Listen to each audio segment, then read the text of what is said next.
There are moments when the world stops turning. When everything we believe about innocence and guilt, about who deserves protection and who deserves suspicion, shatters in an instant. This is one of those moments. A story about a child whose silence spoke louder than any scream, whose courage was met with contempt, and whose truth would expose a darkness that had been hiding in plain sight for far too long. His name was Marcus. He was 7 years old, small for his age, with eyes that held more weight than any child should carry. He lived in Riverside, a neighborhood where the houses leaned against each other like tired soldiers, where the streets remembered better days, and where children learned early that the world was not built for them. On this particular afternoon in late summer, Marcus was walking home from the corner store, clutching a bag containing bread and milk. His mother had given him exact change, counted out carefully from the jar she kept hidden behind the cereal boxes. Every penny mattered in their home. His father had been gone for 3 years now, taken by a system that didn't care whether he was guilty or innocent, only that he was poor and black and in the wrong place when someone needed someone to blame. Marcus had learned to make himself invisible when he walked these streets. Head down, steps quick, but not too quick, never meeting anyone's eyes. At 7 years old, he already understood that his existence made some people uncomfortable. His brown skin was seen as a threat before it was seen as a child. The police cruiser appeared at the end of the block, moving slowly, predatory. Marcus felt his stomach tighten. He had done nothing wrong. He knew he had done nothing wrong. But that had never mattered before. The cruiser pulled alongside him. 2 officers inside, both white, both watching him with expressions that Marcus had learned to read before he could read books. Suspicion, assumption, judgment, already past. They got out of the car. One of them, the older one with a face like weathered stone, called out to Marcus, asked him what he was doing, where he was going, what was in the bag. The questions came fast, each one carrying an accusation underneath. Marcus answered, quietly, politely, exactly the way his mother had taught him. Yes, sir. No, sir. Just going home, sir. But his hands were shaking. He was 7 years old, holding bread and milk, and he was terrified. The other officer, younger but no kinder, told Marcus to put the bag down, to put his hands where they could see them. As if this child, barely tall enough to reach the kitchen counter, was somehow a danger to 2 armed grown men. Marcus did as he was told. He always did as he was told. But, something was wrong. Something beyond the usual wrong of being stopped, being questioned, being treated like a criminal when all he had done was exist. There was something else. Something that made his heart hammer against his ribs like a caged bird, desperate to escape. A sound, faint but unmistakable, coming from somewhere nearby. A whimper, a scratching, a for help that only Marcus seemed to hear. The officers were searching his bag now, dumping out the bread and milk onto the sidewalk, as if they expected to find weapons or drugs hidden in a loaf of white bread. They were so focused on proving their assumptions correct, so determined to find guilt where there was only innocence, that they didn't notice Marcus turning his head slightly, listening. That's when he saw the police dog in the back of the cruiser. A German shepherd, alert and trained, watching everything with intelligent eyes. The dog's name was Ranger, according to the badge on his vest. And Ranger was looking directly at Marcus with an intensity that seemed almost human. Marcus made a decision in that moment. A decision that would either save a life or get him hurt. Maybe both. He had learned from his father before they took him away that sometimes doing the right thing cost you everything. But you did it anyway, because that's what separated humans from monsters. He made the signal. Small, subtle, barely more than a gesture. His hand moved in a specific pattern, one he had seen on a television show about rescue dogs, about how handlers communicated when they couldn't speak out loud. He didn't know if Ranger would understand. He didn't know if the dog was even trained in that particular signal, but he had to try. Ranger saw it, and Ranger understood. The dog began barking immediately, a deep, urgent sound that couldn't be ignored. He pawed at the car door, his entire body tense with purpose. The older officer turned, annoyed, telling the dog to quiet down. But Ranger wouldn't stop. And anything, he became more insistent, more desperate. The younger officer, the one who had dumped Marcus's groceries onto the filthy sidewalk, walked back to the cruiser to check on the dog. Marcus stood frozen, barely breathing, hoping he had done the right thing, praying he hadn't just made everything worse. Ranger was pulling towards something, pointing with his whole body toward the abandoned house next door, a structure that had been empty for months, windows boarded up, yard overgrown with weeds tall enough to hide secrets. The younger officer opened the cruiser door, intending to calm the dog, but Ranger bolted. He ran straight for the abandoned house, his training overriding everything else. The officers shouted, confused, angry. They followed. They had to follow. Marcus wanted to run home. Every instinct told him to disappear before this situation got worse, before these men remembered he was there and decided he was somehow responsible for whatever chaos was unfolding. But he couldn't move. He needed to know. He needed to see if the sound he had heard, that desperate whimpering that no one else seemed to notice, was real or just his imagination. Ranger was at the side of the house now, digging furiously at the ground. Near the foundation, his paws throwing up dirt and debris. The officers caught up to him, finally understanding that this wasn't random, that the dog had found something. They pulled away the boards covering a basement window. And that's when they heard it. That's when everyone heard it. A cry. Weak, terrified, but unmistakably human. A child's cry. The older officer went pale. He radioed for backup, his voice shaking in a way that it hadn't been when he was interrogating a 7-year-old boy. For the crime of walking while black. Within minutes, more police arrived, along with fire department rescue workers. They broke through the basement door. Inside they found her. A little girl, 9 years old. Blonde hair matted with dirt and tears. She had been missing for 4 days. 4 days that had felt like an eternity for her parents, for the community, for everyone who had been searching desperately, following every lead, checking every abandoned building in the neighborhood. Except this. one. This one they had checked 3 days ago and found nothing. Because she hadn't been there yet. Because the person who took her had moved her here after that initial search, thinking this was the perfect hiding place. An abandoned house in a poor neighborhood that had already been cleared. Who would look there again? But Marcus had heard her. And Marcus had acted. The little girl was dehydrated, traumatized, but alive. The paramedics wrapped her in blankets and carried her out to the ambulance while her parents, who had rushed to the scene, sobbed with relief and disbelief. Their daughter, their baby, found, alive. And the man who took her, the monster who had been living in the shadows of their community, preying on children, while everyone looked elsewhere, was arrested 6 hours later. The evidence from the basement led directly to him. A registered sex offender who had slipped through the cracks, who had been living 2 blocks away under a false name, who had been watching and waiting and choosing his victims with calculated cruelty. He had taken the little girl from her own backyard while her mother was inside answering a phone call. 90 seconds. That's all it took for evil to strike.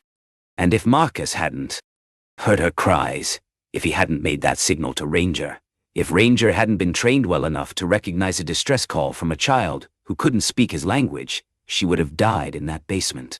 But Marcus was still standing on the sidewalk, his bread and milk ruined, his hands still shaking, waiting to see if he was going to be blamed for something, anything. Because that's what experience had taught him to expect. The older officer approached him slowly. For the first time, he really looked at Marcus, not as a threat, not as a statistic, but as a child. A 7-year-old child who had just done something extraordinary. He knelt down, making himself smaller, less intimidating. He asked Marcus how he had known, how he had heard the girl when no one else did. Marcus explained about the sound, about recognizing it as wrong, about knowing the signal for distress from a show he had watched. His voice was steady, but his eyes held a question. Was he in trouble? Would this somehow be turned against him? The officer's face crumbled, not with anger, but with shame, with the sudden, crushing realization of what he had been doing, who he had been treating as a criminal, and who had actually saved a child's life, while he was too busy following his prejudices to see the truth. He apologized. Right there on that broken sidewalk, with backup units everywhere and media starting to arrive, he apologized to a 7-year-old black boy for treating him like a suspect instead of a child, for searching his groceries like they were evidence, for making assumptions based on nothing but skin color and a neighborhood address. But Marcus didn't accept the apology immediately. He looked at this man, this officer who represented a system that had taken his father, that had taught him to be afraid every time he left his house, that had decided before he was even born that he was guilty of something. And Marcus asked a question that cut deeper than any accusation. He asked, why? Why had the officer stopped him? What had Marcus done wrong? The officer couldn't answer, because there was no answer.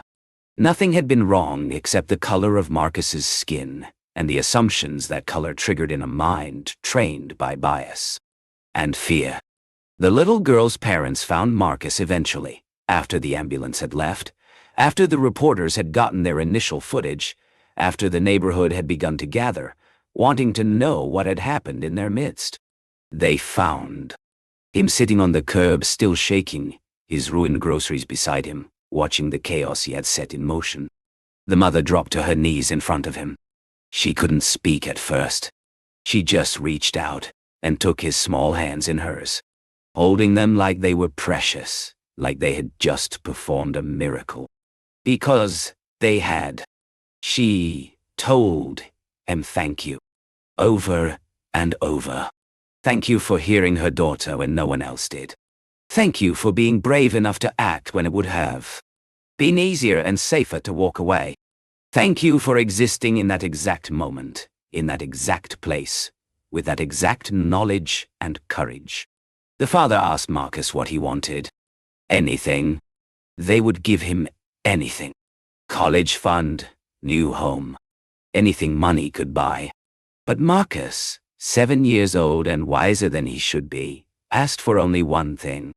He asked them to remember him, not as the little black boy from the poor neighborhood, but as Marcus, as a person, as someone who had value, beyond what assumptions dictated. He asked them to teach their daughter to see people, not colors, not addresses, not assumptions, just people. Because if she learned that, if even one person learned to see past the surface, then maybe the world could be a little bit different, a little bit better. The story of what happened spread quickly. Local news first, then national. The tale of the 7-year-old who made a hand signal to a police dog and saved a kidnapped girl's life became a viral sensation. Marcus's face was everywhere. Hero, they called him. Brave, courageous, extraordinary.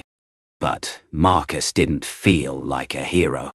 He felt like a kid who had heard someone in trouble and tried to help. The same thing any decent person would do. Should do. What haunted him, what kept him awake at night in the weeks that followed, wasn't the rescue. It was the memory of those first moments. Of being stopped, searched, suspected. Of being 7 years old, holding bread and milk, and being treated like a threat. Of knowing that if he had been white, if he had been from a different neighborhood, those officers would have driven right past him without a second glance. The police department held a ceremony. They gave Marcus a commendation. They brought Ranger out and let Marcus meet him properly, let him see the dog who had understood his desperate signal and acted on it. Ranger licked Marcus's face, and for a moment, Marcus smiled. A real smile. The first one since this whole thing began. But the officers who had stopped him weren't at the ceremony. The older one had requested a transfer to a different precinct. The younger one had quit the force entirely. They couldn't face the boy whose innocence they had denied, whose humanity they had dismissed, whose courage had exposed their own prejudice in the harshest possible light. The department announced new training programs. Implicit bias awareness. Community engagement. All the right words, all the proper procedures. But Marcus wondered if words and procedures were enough. If you could train away the kind of assumptions that made grown men see a threat in a child walking home with groceries. The little girl recovered slowly. Her name was Emma, and she wrote Marcus a letter once she was strong enough.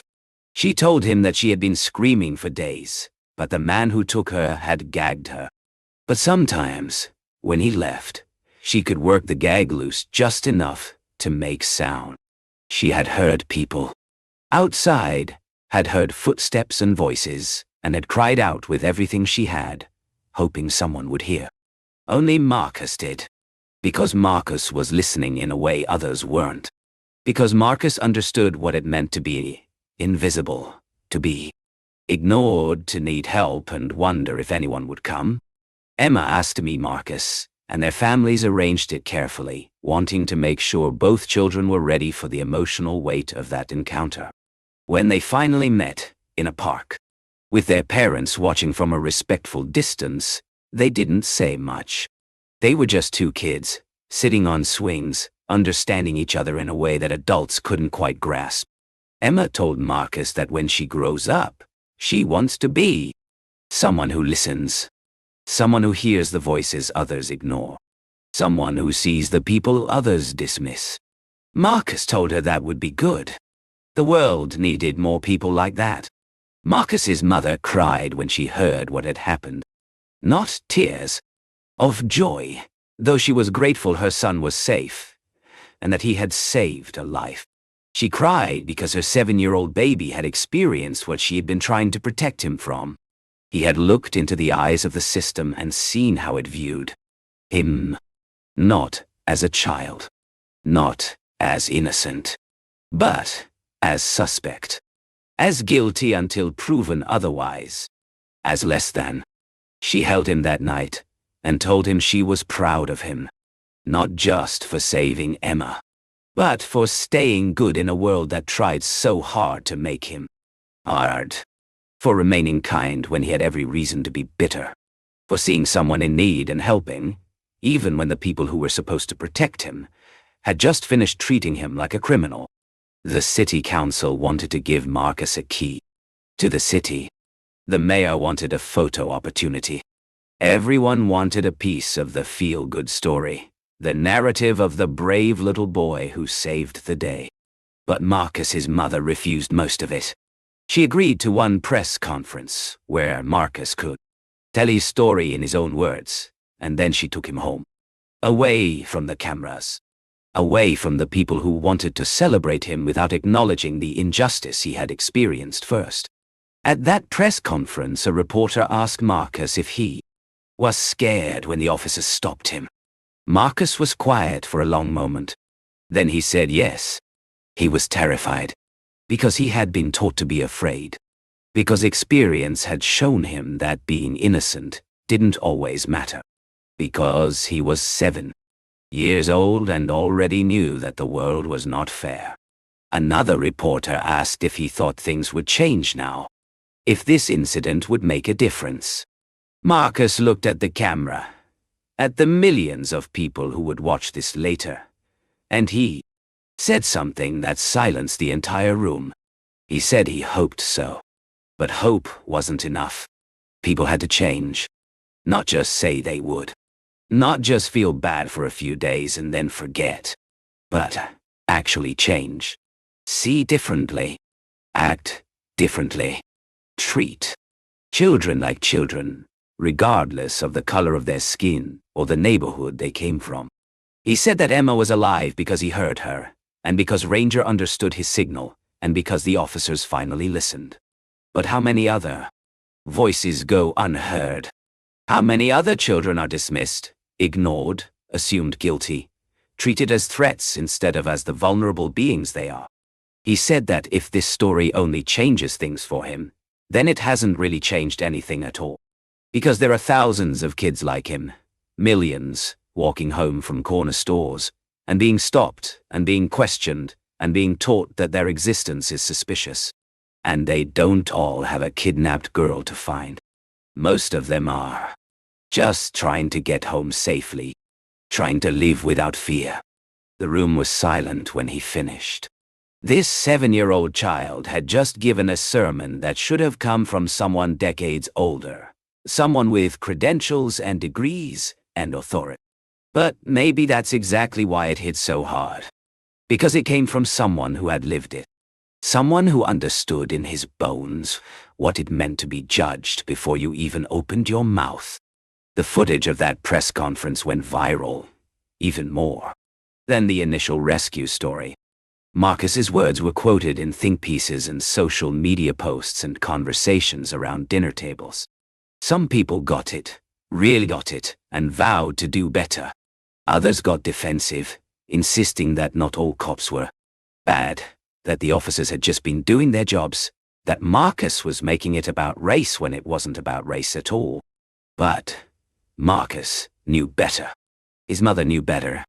Every black parent who had given their child the talk, the conversation, about how to behave around police, about how to survive an encounter that shouldn't be dangerous, but too often was, they all knew better. Emma's family understood too. They hadn't before, not really. They had been aware of racial injustice in an abstract way, the way people are aware of climate change or poverty, something real but distant, happening to other people in other places. But now, it had touched their lives directly. Their daughter was alive because of a little black boy who had been treated like a criminal for no reason other than existing. They became advocates. Emma's father, a lawyer, started taking civil rights cases pro bono. Emma's mother, a teacher, revised her curriculum to include honest discussions about racial bias and systemic injustice. They didn't do it for praise or recognition.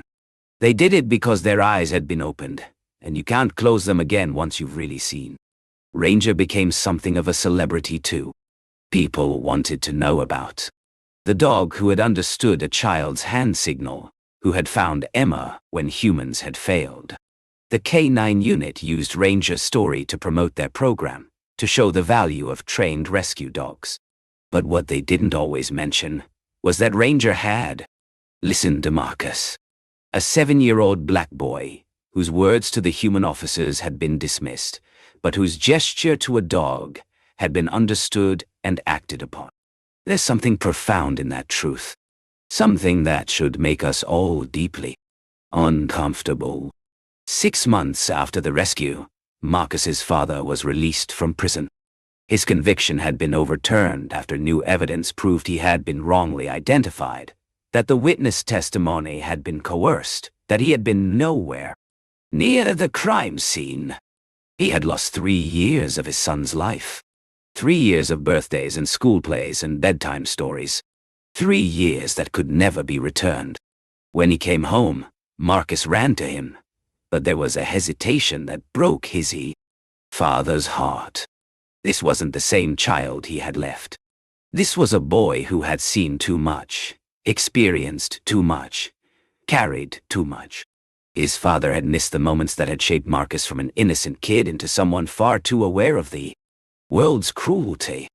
Marcus told his father the whole story, about being stopped, about Emma, about Ranger, about everything.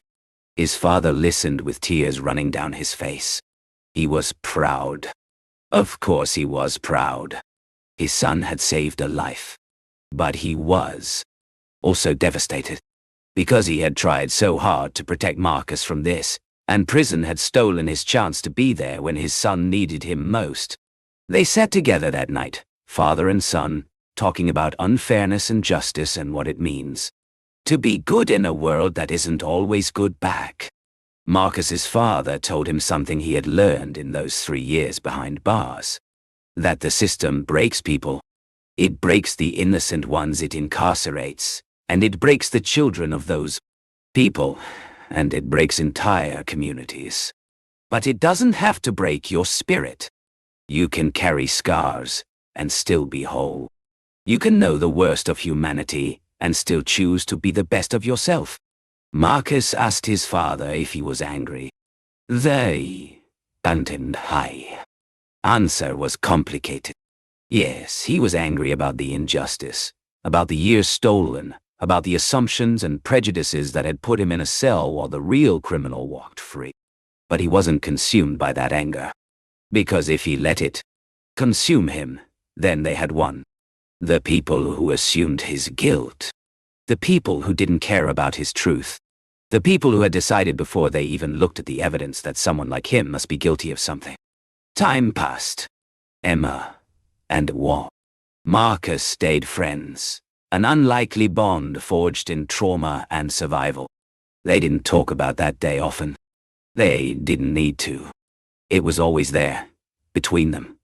A shared understanding that words couldn't quite capture. Emma's parents set up a scholarship fund in Marcus's name. Not for Marcus himself, though they offered to pay for his entire education. He asked them to use it for other kids in his neighborhood. Kids who were brilliant and capable and worthy, but who didn't have the resources or the opportunities. Kids who were seen as suspects instead of students. Kids who deserved better than what the world had decided they deserved. The police officers who had stopped Marcus never reached out to him again after that initial apology. Maybe they were too ashamed. Maybe they convinced themselves they had done nothing wrong, that any officer would have acted the same way. Maybe they learned something and carried it quietly, changing their behavior without fanfare or recognition. Marcus didn't know and didn't particularly care. His life wasn't about them. His life was about being 7, then 8, then 9. About learning fractions and playing basketball and reading books that took him to places where kids like him were heroes without having to prove it first. About growing up with a father who had come home, a mother who had never stopped fighting, and a community that had learned to see him as he truly was. The truth is that some stories don't have neat endings. Some injustices don't get resolved with apologies and training programs. Some scars don't heal just because time passes. But this story, Marcus's story, holds a mirror up to all of us. It asks us to examine what we see when we look at a child. Do we see innocence, or do we see assumptions? Do we see potential, or do we see statistics? Do we see a human being deserving of dignity and protection, or do we see something else, something shaped by our biases and our fears and the poisonous narratives we've been fed about who is dangerous and who is safe? Marcus was 7 years old when he saved Emma's life. He did it not because he was trying to be a hero. He did it because he heard someone in trouble, and he helped. That's what humans are supposed to do. That's what any decent person would do, should do, regardless of race or class or any other division we create to separate ourselves from each other's humanity. But Marcus did it while being treated as suspect, while being questioned and searched and frightened, while navigating a system that saw him as guilty by default. And still, he chose compassion. He chose courage. He chose to act. That's the part of the story that should haunt us. Not the happy ending, though. Thank God there was one. But the beginning. The middle. The part where a child walking home with bread and milk was stopped and interrogated by officers who couldn't see past their own prejudices to recognize a kid who just wanted to get home safely. How many other Marcuses are out there? How many children are carrying that weight, learning that fear, understanding too early that the world has judged them before they even had a chance to prove who they are? And how many Emmas might go unfound? Because the Marcuses of the world are too scared to speak up, too convinced that their voices don't matter, too broken by a system that treats them as problems instead of people.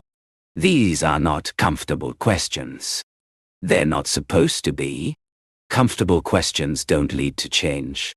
They lead to complacency, to the slow acceptance of injustice as inevitable, to the erosion of our collective humanity, until we can watch a child be treated like a criminal and feel nothing at all.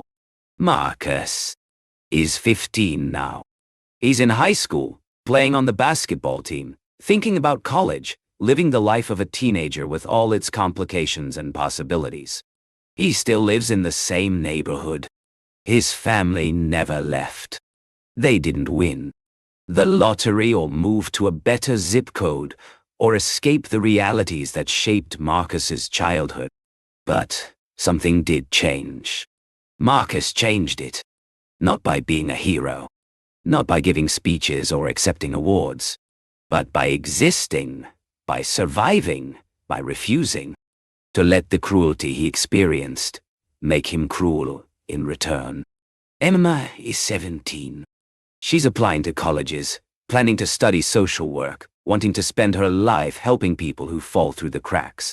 She credits Marcus with saving her life, but she also credits him with teaching her how to see, how to recognize that every person has value, every voice deserves to be heard, every life matters regardless of the circumstances of birth or the neighborhood of residence.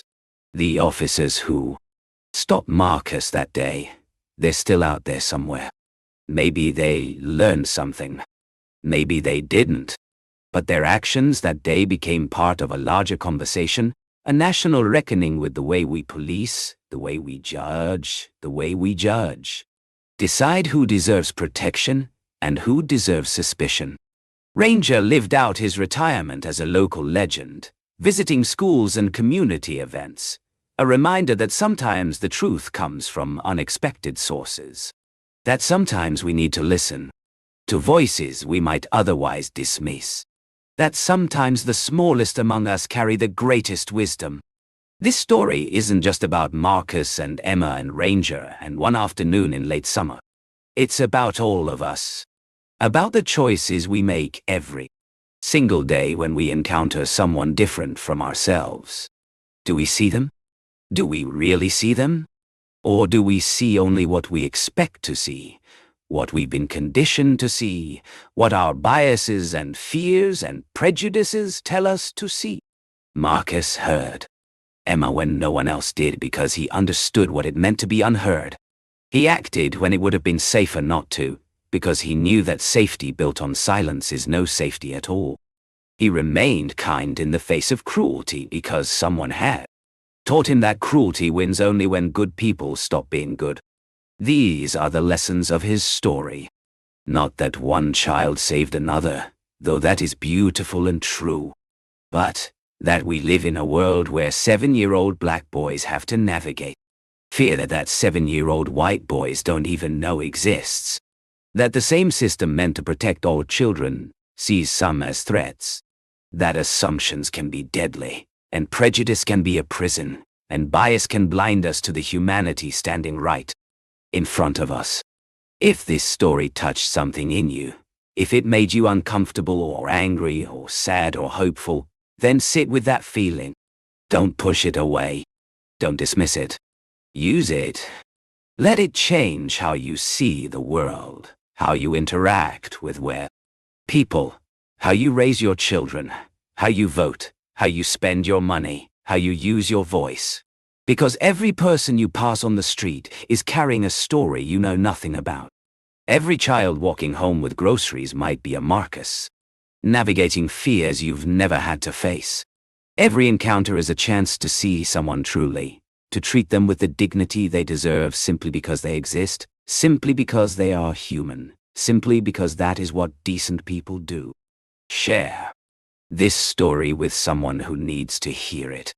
With your children, so they learn early that every person has value. With your friends, so these conversations can happen in living rooms and coffee shops and anywhere people gather. With yourself, as a reminder on the days when it's easier to look away than to look closely. Like this story, if you believe that every child deserves to walk home safely. Subscribe for more stories that reveal uncomfortable truths, that challenge assumptions, that challenge. Remind us what we're capable of when we choose compassion over fear, courage over complacency, love over hate. Because every story hides a truth, and every truth deserves to be heard.